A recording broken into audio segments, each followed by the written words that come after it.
Hi everyone and welcome to PsyQ. We have a very special guest today, Erica Viegas. She is a communication strategist and she's also researching confidence at NYU. Erica, welcome to the show. It's great to be here. Now, Erica, we were talking before about imposter syndrome. Can you tell us what is imposter syndrome? Sure. Well, imposter syndrome is a psychological issue. The idea that you have trouble internalizing your accomplishments even though there's tons of external evidence to support it. So, for example, Maya Angelou, who's a wonderful, acclaimed author and poet, said she wrote 11 books and she still kept feeling like someone was going to figure out that she was a fraud or didn't know what she was doing. Or an entrepreneurial example would be Danny Myers, who started the Shake Shack restaurants. And when he was starting to get investors and support, he kept thinking, people are going to find out I'm an imposter, I don't know how to run a business, I don't even know that much about restaurants.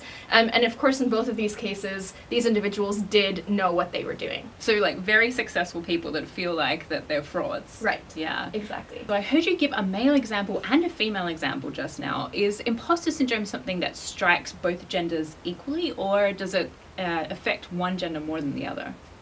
Well, author Valerie Young talks about how the imposter syndrome is actually something that was thought to be primarily affecting women, but actually affects both genders. And she says that in most of her seminars and sessions, it's actually 50-50 for male and female, Wow. but that females are maybe a little bit more likely to talk about it.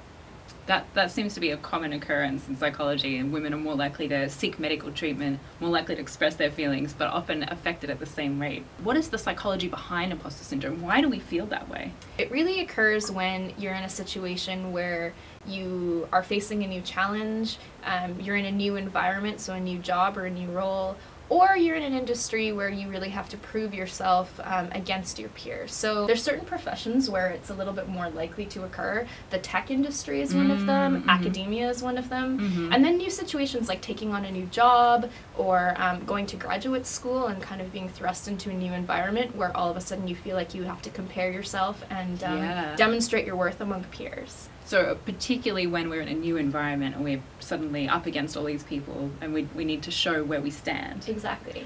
If we're feeling imposter syndrome, what can we do to kind of overcome it? Well, there was three big things. The first one was the importance of having a good peer network, so people that you can talk to about your imposter syndrome and people that can kind of boost you up when you have feelings like that. And tell you like, girl, you don't know.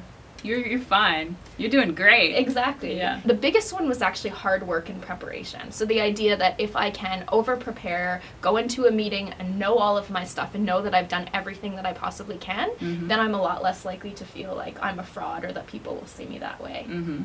And the third was actually taking inventory. So if imposter syndrome is about not being able to see your external evidence, how can you kind of shine a mirror on that? So whether it's, you know, creating a kudos folder at work where you can save all the emails that people have sent you when you do a good job, or keeping a list of accomplishments around you so that you can turn to that when you forget what they are. Oh, that's really great advice. Yeah.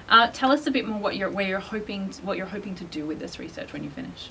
I think that I would just like to help people know that it is a thing and that it's something that affects everyone. And I also want employers to know that it exists and what they can do to help boost the confidence of their employees. So simple things like active feedback is really important, and having challenging, you know, really interesting thing is that actually giving people more challenge helps to boost their confidence because it enables them to feel like they can actually do something. Thank you so much for sharing your research and good luck with the rest of your studies. Thank you very much.